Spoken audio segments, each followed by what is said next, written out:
WSGZ exclusive. WSGZ Radio live on the air with Karith-Foster, stand-up comedian, motivational speaker, TV and radio personality, actress, author, blogger, and entrepreneur. Karith-Foster, welcome to the show. How you doing today? I'm good, Pedro. How are you doing? Fine, thank you. I see here you got a lot of things going on. Your body of work is incredible. How did you get into stand-up comedy? Oh, gosh. Well, I actually kind of got started doing journalism. You know, I mean, I always loved stand-up comedy, and so I loved, watching people. I never thought it'd be something I'd do myself, but I got to New York City, and the opportunity presented itself. And it's just one of those things where you're like, if I don't try it, I'm going to wonder the rest of my life if this is something I could have ever done. Grown up. Grown up, did your family encourage you? Like you said, it wasn't like this lifelong ambition to do stand-up, but my family was always in my corner for whatever I wanted to do. They always said, whatever you think you can achieve, whatever you want to be when you grow up, you can do it. We support you. And they did, considering basically the oldest women's college in the country. I studied at Oxford, and then I decided to go into comedy. The fact that they didn't disown me is pretty bold of them. Incredible. Who are your inspirations? Oh, gosh. Anybody who has the cojones to get up on stage and get in front of an audience with a mic is somebody I admire. But, there's so many people growing up who, influenced me. And I love watching the old Johnny Carson shows and seeing all the comics who kind of went through that rank, Ellen DeGeneres. And, and it's, not very popular to say right now, but Bill Cosby was a huge influence because, his personal craziness aside, as a performer, he was clean, he was smart, he was funny, he told good stories, and he was a universal figure, He kind of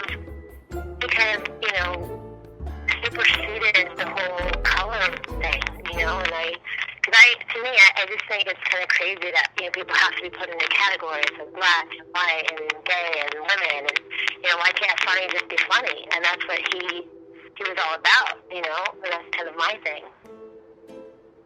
Incredible. So if you was home, right, chilling, laid back after a long, hard day, if you wanted to watch comedy, who would you prefer to watch besides yourself? Oh my gosh, there's so many people out there who, don't even have fame yet, but some people are starting to get it, which is cool. I have friends in New York who I've known for 15 years now. Jim Gaffigan is hysterical. He finally has his own TV show, which is long overdue. Oh God, there's so many. Michelle Buteau, my girlfriend Veronica Mosey, Tom Shalhoub, Tom Cotter, Terry Louise. There's so many comics out there, who are now just kind of getting notoriety.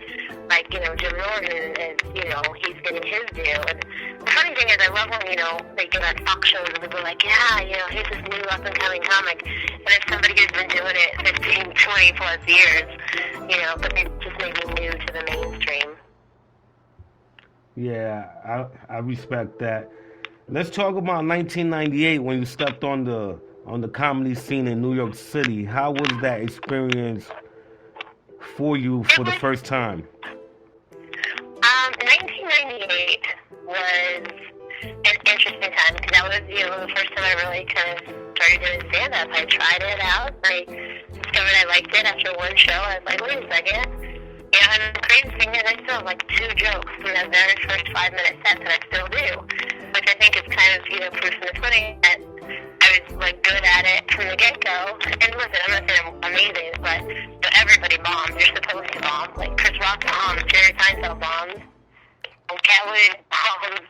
But it was kind of a sign that maybe this was something I should be doing more of. And I started, off slowly. I started, I paid my dues. I would work in the basement of comedy clubs in New York City, and then, making calls, telling people they won free tickets to come and, pack the houses. I did clerical stuff. Everything I could do to get stage stand-up, like, it's a muscle you have to exercise. If you don't get in front of people to do it, it's not like something you can practice at home in the mirror with a hairbrush. Like, you actually have to be out in front of folks, you know? Yeah, definitely. I respect that. I'm just looking at your body of work. It's so incredible.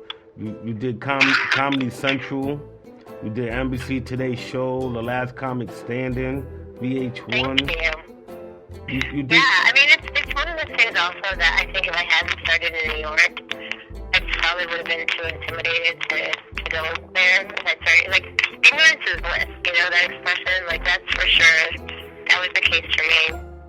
Doing stand-up in New York, like, I had no idea, like, that's where the big dogs were, you know, and then I had, you know, the opportunity to have people take me under their wing, you know, Patrice O'Neill, Lisa Lampanelli, you know, I went on the road with her, and she got me my first paid work. Patrice O'Neill became a really good friend and a mentor, and, you know, I was on his Black Phillip show for a while before I ended up getting, you know, cast at a national radio show with Linus, so, you know, it was pretty fantastic to have those opportunities and to work with such incredible people early on. Absolutely. I'm here looking at 101 ways to have a great laugh. You want to talk about that? Well, yeah, that's actually the book that I wrote to correspond with something I do for corporate America. Hold on one sec. Pardon me, I'm so sorry, I'm fighting a cold. It's a book that I wrote to correspond with a program I do called Laughter Boot Camp that I take to corporations and to organizations to remind people that, you know, just because you're an adult, just because you have responsibilities and mortgages and kids, that means that you don't have to, you know, be serious all the time. You can laugh. You can enjoy yourself. Laughter is cathartic, it's healing, and it makes for more productive lives. Where can they find this book at? On Amazon. Amazon.com. WSGZ exclusive. Karith-Foster, 101 Ways to Have a Great Laugh, available on Amazon if you want to pick that up. Where is the most exciting place you ever performed as a stand-up comedian? I would say the most exciting place I've ever performed is the famous Apollo Theater. That was ridiculous. I did it on the TV show, Shush, I Met the Apollo. And, you know, of course your heart is racing a million miles an hour. Because you're worried about the thing, you know, them booing you. I don't know, monumental place ever to say that for Showtime at the Apollo, at the famous Apollo Theater. You know, I mean, you don't see it on TV, but it's not a big place. Like, it's kind of straight up. So like, you walk out on that stage, teeny tiny. It looks way bigger on TV. Kind of like, you know, football stadiums and basketball courts. And there's like a wall of people right in front of you. And it's really intimidating, but it's also like awe-inspiring. And after I did that, and I survived, I didn't get booed on stage. I actually got a couple applause breaks. That was like okay, if I can do that, I can do anything, you know? Yes, and I see that your body of work actually clarifies that you could do anything. You're a motivational speaker, TV and radio personality, actress, author. You got that book out on Amazon now, and blogger. Do you like to blog? I do. I mean, I love to do all of the things that you listed, you know, and especially when I talk to people and I inspire them. The idea behind that is, you know, because I've done it myself, because I've taken the risks and I've pushed myself, I feel like that qualifies me to be able to share that advice and that wisdom with other people and maybe get them to step outside of their comfort zones, you know? I see you live by the comic law. All is fair in love and comedy. I do. I live by the rule, all is fair in love and comedy. That's pretty cool. Yeah. So you have anything lined up in New York City, anywhere? Well, I'm actually doing a lot of speaking in corporate America right now. I developed a diversity program called Stereotype 101. And I think that's really important to have out there. Because right now, we got a lot of stuff going on in this country. Yes. A lot of stuff that's dividing people. And the idea behind it is if you can laugh and still get something out of it, get the message, get the poignant idea, the mind shift that we really aren't that different. We just categorize ourselves because it quote-unquote seems safer. If we can stop living in fear of one another because of our our colors, our ethnicity, our race, our sexual orientation, all those things are laughable anyway. Because when it comes down to it, we're all human beings. We all want the same thing. We want respect, we want acceptance, and we want love, and we're all worthy of having those things. Those are human rights. So I go into corporations and I make a safe space for people to, share their experiences, talk about where they're coming from, and maybe, get the ideas rolling around that we really all coming from the same place. So the idea that we're divided is laughable. Absolutely agree. What's going on in this country? We need more people like you to make a difference. Oh, thank you. Thank you. I appreciate that, and I have fun doing it. It's not work. I enjoy it. And I still get to make people laugh. I still get to have a good time in an audience, but I get to do something that's really, really meaningful and that we need. Yeah, definitely. Do you have any more info for our listeners about this? Absolutely. If anybody goes to my website, it's karith.com. KARITH.com. Because most places, where you work, you have to have some kind of diversity training. Why have it be a boring lecture? Definitely. So I have a really enjoyable, time where you're learning something and checking all the boxes off of your HR list, It sounds like this is your passion right now. It is. That's definitely what my focus is. It's definitely my passion. I've been able to work with some pretty incredible corporations already, and it's like a snowball. It just keeps growing and growing. So, my goal is to travel the country and the world, teaching the ideals that, we all belong. We're all worthy. And we can have a good time doing it, Absolutely. What other places besides home you like to visit often? Oh my gosh. Well, I love going back and forth from New York to California. Texas is where I grew up, so I love to be here. I have friends literally all over the country. So, my whole, as a comedian, when I was on the road a lot, my theory was home is where the underwear is. Okay. Whoa. Yes. I see you have a lot of humor and you can inspire many. For real. Definitely. Let's talk. Yeah, let's talk about other things. You have any other projects in the works besides the corporate America? Actually, I do. I'm actually working on a book. I give a presentation already by the name of it called "You Can Be Perfect or You Can Be Happy." You can be happy. And the idea behind that is, everybody, especially women, it seems, and mothers, are all trying to be perfect. And there's no such thing. It's a lie. We've all, we fall into this trap of, my husband calls it Facebook.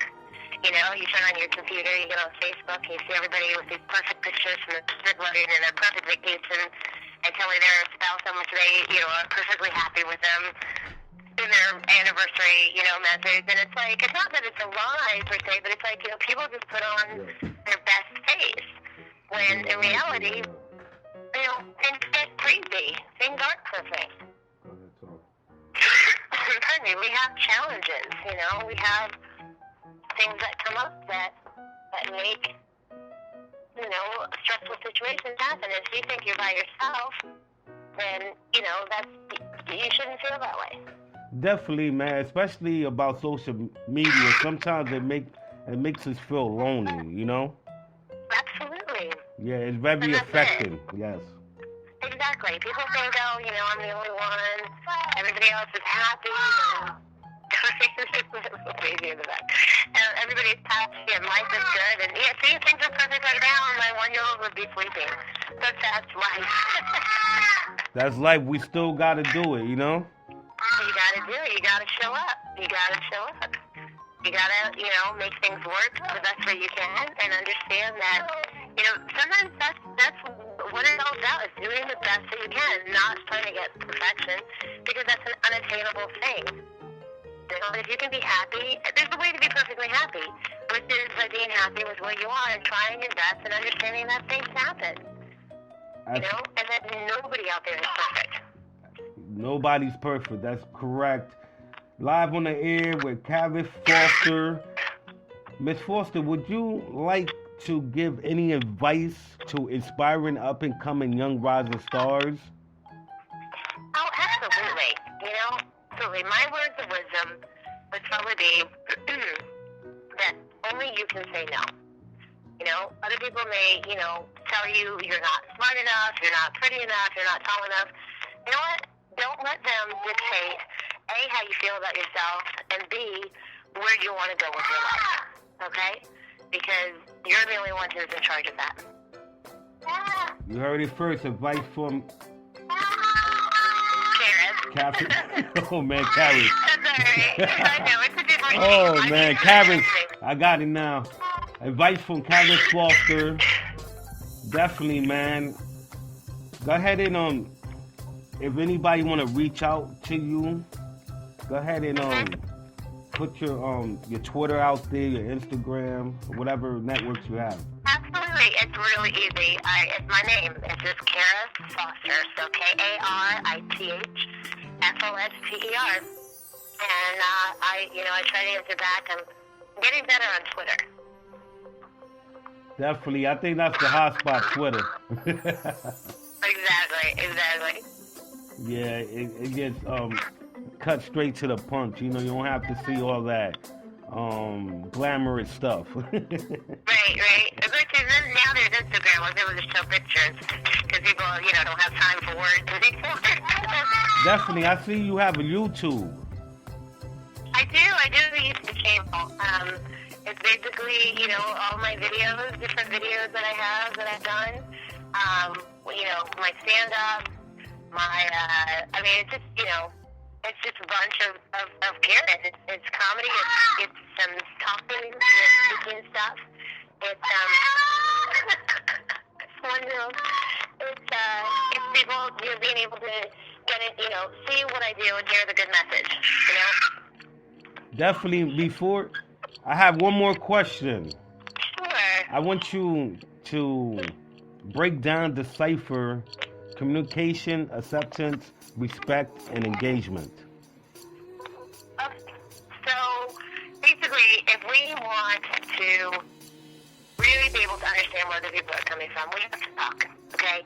We can't just sweep things under the rug. We can't just pretend that things aren't happening, that people aren't being hurt by the division that's going on, that there's not discrimination.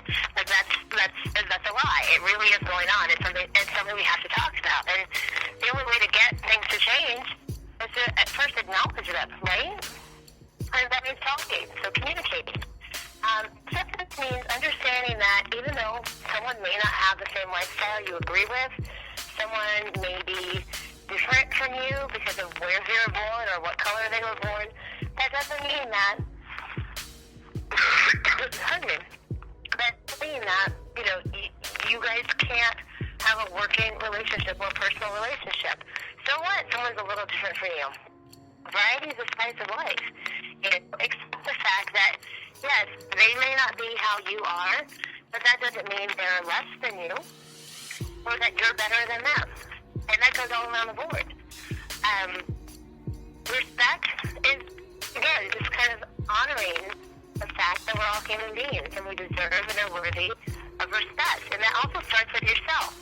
Because anybody who respects themselves, isn't looking to put somebody else down.